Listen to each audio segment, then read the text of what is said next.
Radio Sucesos 101.7 FM presenta su noticiero Sucesos con Milton Pérez y Verónica Larrea. Un periodismo libre para una democracia plena.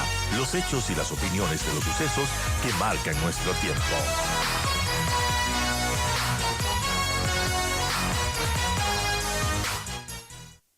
Y así se siguen sumando algunos nombres a esta papeleta que nuevamente, como hemos repetido en varias elecciones, ya va a ser una papeleta contundente con varias figuras, una sábana de candidatos. Y bueno, vamos a hablar justamente sobre esto que nos depara en las elecciones con Santiago Basabe, él es politólogo.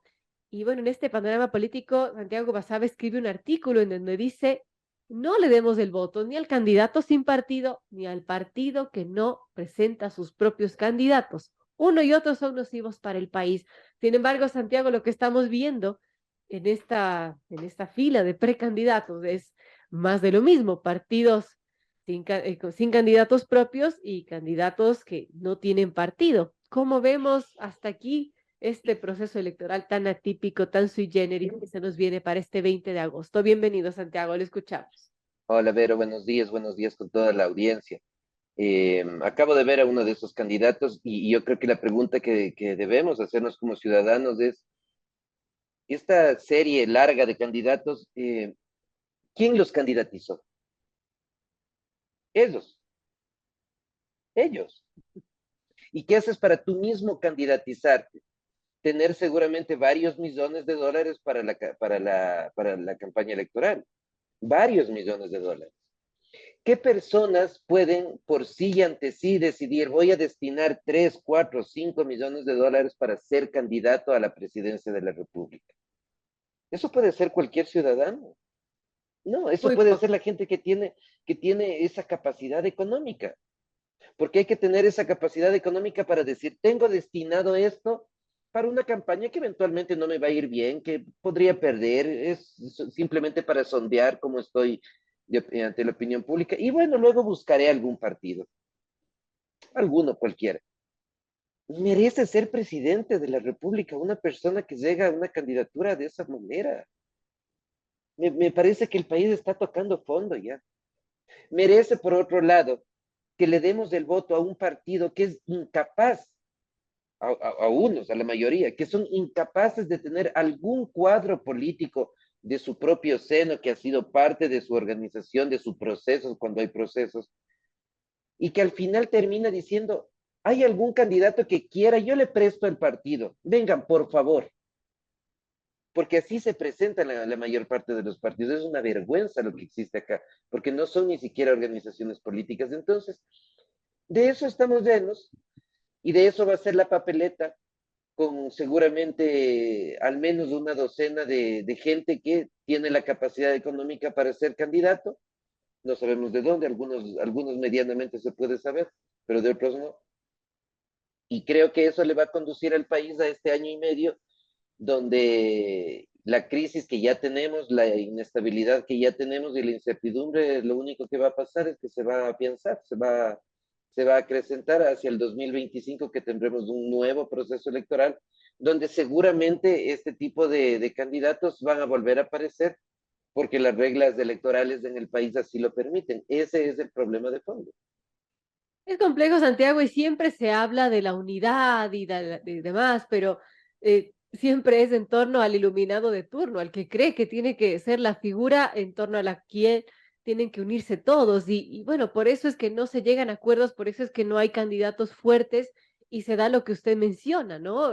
Candidatos sin partido, partidos sin candidato y bueno, muchas figuras que a la final no están preparadas para un cargo tan importante como ser el administrador de todo un país, ser presidente de la República, que no es algo menor. Ahora, Santiago, ¿por qué llegamos a lo que llegamos, a este punto en el que volvemos a repetir quizás ya lo mismo de siempre? Es un tema del sistema de partidos que está mal en nuestro país, del código de la democracia, o qué es lo que está mal para haber llegado a este punto.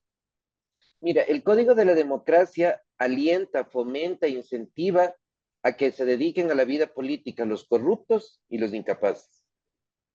¿Por qué? Ah, por ejemplo, tú no tienes que ser afiliado a un partido político para ser candidato. Por eso hay esta gente que recauda unos pocos millones de dólares que le sobran por ahí, que es una agresión para la pobreza del país, y dice, voy a ser candidato y ahí veré con quién me acerco, quién me da el auspicio. ¿Por qué hacen eso? Porque el código de la democracia lo permite. Porque si el código de la democracia diría, por ejemplo, que tú necesitas tener al menos 2 o 3 años previos a tu candidatura como afiliado a un partido político, el 90% de estos personajes que ahora están de candidatos no podrían serlo. Claro.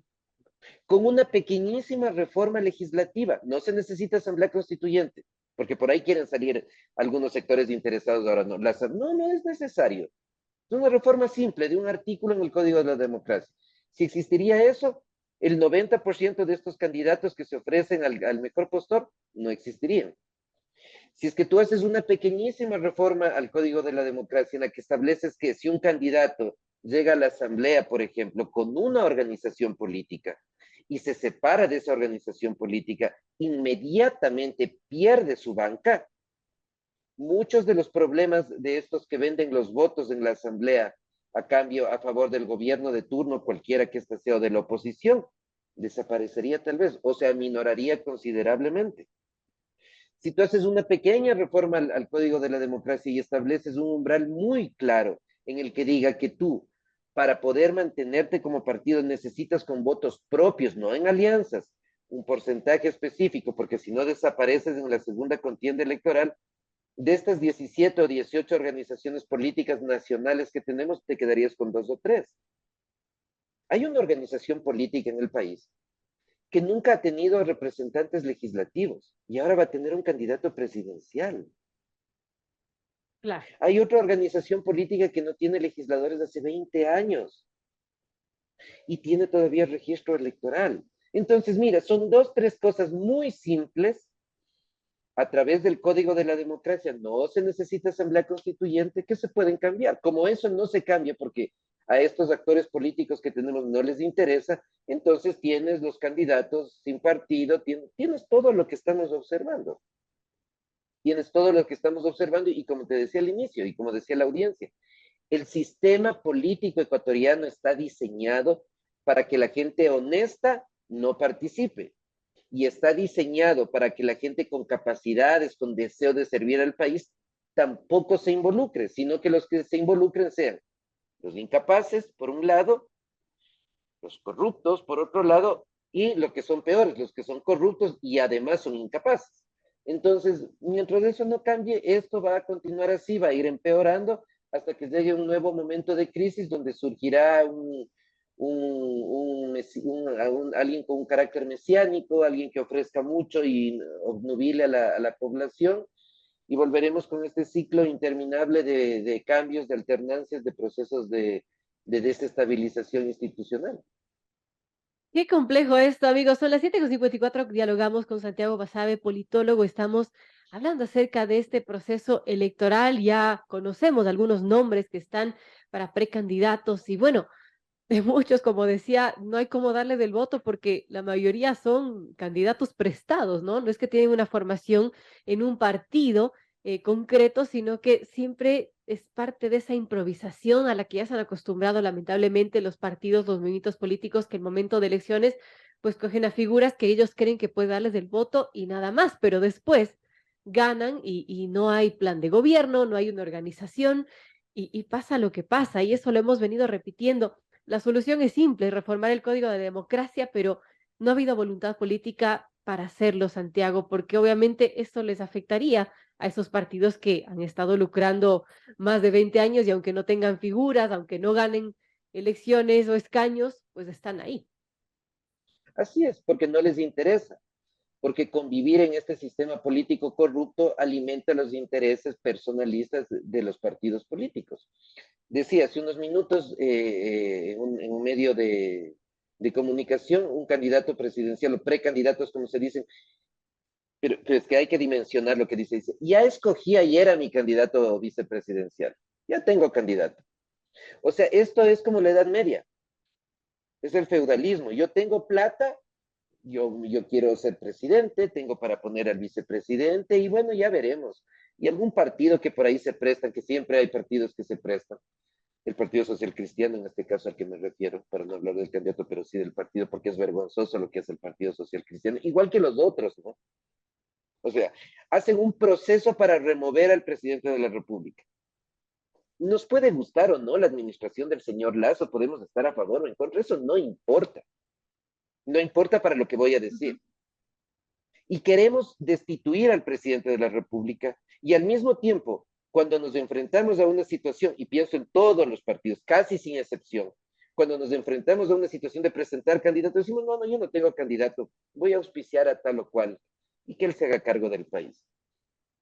Eso no puede continuar así. Pero desafortunadamente, como bien decías tú, no hay voluntad política porque hacer política en el país, y esto es muy duro decirlo, es una forma de enriquecerse ilícitamente de una manera que no es medianamente segura, donde tú con algo del dinero que te llevas del Estado compras jueces, compras abogados, y con eso puedes hacer vida política partidista o vida política partidista entre comillas, que es lo que tenemos.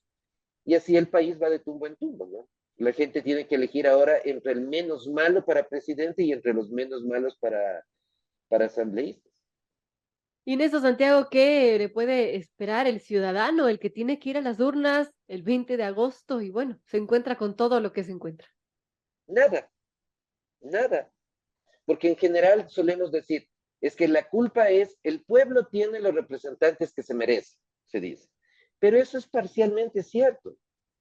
Porque si tú tienes que escoger, y esta comparación es casi literal, entre una caja, entre una docena de manzanas podridas, pero tienes que escoger una manzana de esas. ¿Qué es lo que puede hacer la gente? Escoger la manzana que esté un poquito menos podrida que las otras. Nada más. No puedes escoger la mejor manzana, porque no hay. Tienes que escoger la menos podrida de esas. Es así de triste la realidad del votante en el país. Es así de triste y de vergonzosa la política del país. Y esto al final nuevamente va a llevar a una crisis como la del 2006, que terminó en la llegada del expresidente Correa con una fuerza avasalladora, porque la gente estaba harta. Y es lo que a la gente le está llevando a estos actores políticos y responsables a que se harten nuevamente y a que alguna opción extremista, de derecha, de izquierda, alguna opción carismática, mesiánica, sin orientación ideológica, pueda llegar. Y es culpa y es responsabilidad directamente de estos actores políticos, que además agregan una cosa que es una aberración, ¿no? Ya no importan las ideologías. Esa es una cuestión anacrónica, dice un candidato. Las ideologías es una cuestión anacrónica, dice este candidato, que además viene de una formación en una universidad de prestigio internacional. ¿Cómo las ideologías ya son una cuestión anacrónica? Yo puedo decir, quiero controlar la seguridad o la inseguridad aplicando esta estrategia, la A. Y el otra persona puede decir, yo voy a combatir la inseguridad aplicando esta estrategia, la B. O voy a mejorar la educación universitaria con esta estrategia, la A y la B. Esas diferentes estrategias son ideologías, pues. Son las ideas que yo tengo para mejorar la inseguridad o para defenderla, son las estrategias que tengo para cambiar la universidad y son distintas, la del uno y la del otro. Eso es ideología, eso es anacrónico. Claro. Me parece que hay una improvisación y una falta de respeto al sentido común de la ciudadanía que es enorme y que le va a llevar a la población a eso, a llegar el día de la papeleta electoral, en muchos casos a anular el voto. Tal y como están las cosas, ¿qué podemos esperar? ¿Qué expectativas de estas elecciones, Santiago? Y también tomando en cuenta que a esta crisis de inestabilidad política se suman temas complejos en nuestro país, crisis económica, crisis de inseguridad, que quizás es la preocupación más grande al momento de todos los ecuatorianos. Y mientras tanto, pues en la política estamos como estamos. Nada, yo creo que nada, no se puede esperar nada o muy poco, no hay que crearnos falsas expectativas con esta calidad de candidatos que un día son del partido A, mañana son del partido B, ahora vuelven al partido A, y pienso precisamente en el candidato vicepresidencial de este que hablaba hace un momento. Nada, muy poco. En un año y medio es un tiempo muy corto, peor si llegas abanderado por vos mismo. Peor si tu proceso de democracia interna fue conversar con tu almohada, conversar con tu pareja, pues que te diga, sí, de esa platita que tenemos ahí destinemos unos millones para que seas candidato. Nada. Eso es lo que puede esperar el país, nada. Ese es el estado de postración del país y parece no importarle a nadie. No nos preocupemos de estas organizaciones cuasi delincuenciales que son los partidos políticos, porque esos son cuasi delincuenciales y en algunos casos delincuenciales abiertamente. De esos no se puede esperar mucho, pero el resto de la sociedad no dice nada. Parece que esto es algo normal, es algo común, pero al final el que más sufre es la población, sobre todo la población más pobre, que eso es lo grave en realidad. Que las clases medias, las clases más acomodadas, de alguna manera pueden resolver sus problemas. Pero la gente con menos recursos, esa es la que realmente tiene que enfrentarse luego a las consecuencias de un sistema político absolutamente corrupto, orientado, como decía, a que los más ineficientes y los más incapaces lleguen a la arena política y estamos en eso, en un estado de postración absoluta. Ahora hemos hablado de los candidatos a la presidencia, pero ¿qué pasa con la asamblea? Una asamblea que esta última fue disuelta, que tenía una aprobación bajísima y que cuando pensamos que no nos podía decepcionar más, pues nos decepcionaba. ¿Y qué se viene en cuanto a la nueva asamblea? Porque también se ha mencionado que los mismos que estaban muchos se van a volver a candidatizar. Claro, por supuesto que sí, porque los partidos o lo que se dice llamar partidos acá no tienen más, pues. Si cuando tienes una elección cada 4 años para la asamblea, escogen la última semana porque no tienen gente. Mucho más cuando tienes 8 días. Entonces, en muchos de los casos van a ser los mismos candidatos y ahí ojalá como población al menos de eso podamos ver, ¿no? Ver si es la misma cara a la que repudiamos hace un par de semanas, es la candidata, no le demos el voto. Pero en términos generales lo que va a suceder es exactamente lo mismo que ha sucedido antes y aún peor, porque nuevamente, y esto puede ser reiterativo, ¿por qué va a ser aún peor? Porque las reglas de juego siguen siendo las mismas, las que están en el código de la democracia. Claro. Y esto a la audiencia. ¿Han escuchado a un solo partido político, a un solo actor político que hable de esto, de una reforma al código de la democracia? Nadie. Ninguno. No, pues, pero es que ¿cómo van a hablar? Porque se acaba el negocio. Ni uno solo menciona una letra de esto. Hay una discusión ahora muy importante que yo sí quisiera colocar acá, y es el tema de la paridad de género para las próximas elecciones. Hay un sinnúmero de organizaciones de mujeres que con justa razón y derecho están reclamando por esa ausencia en este proceso electoral. Pero todos los partidos y organizaciones, sin excepción, estuvieron de acuerdo en que por esta única ocasión no aplique eso. Eso es un partido político. No hubo uno solo que diga, nosotros no estamos de acuerdo con eso. Si es que van a aprobar está bien, pero nosotros no lo hacemos. Y ahí está la muestra de que a estas organizaciones políticas y a estos candidatos poco o nada les interesa el país, sino sus apetitos puramente personales. Qué complejo y qué lamentable panorama, Santiago. Y bueno, vamos a seguir analizando esta situación. Vamos a ver quiénes se postulan finalmente como candidatos, porque ahora lo que tenemos son precandidatos. Y bueno, de lo que tenemos ya es polémico, así que vamos a seguir informando sobre este proceso electoral. Y gracias, Santiago, por estar con nosotros, ayudándonos a entender un poco el panorama político y bueno, también lo que podemos esperar. Y como dice Santiago, nada no podemos esperar. Gracias por estar con nosotros en Radio Gracias Suceso. a ti, Vero. Buenos días a la audiencia. Un gusto.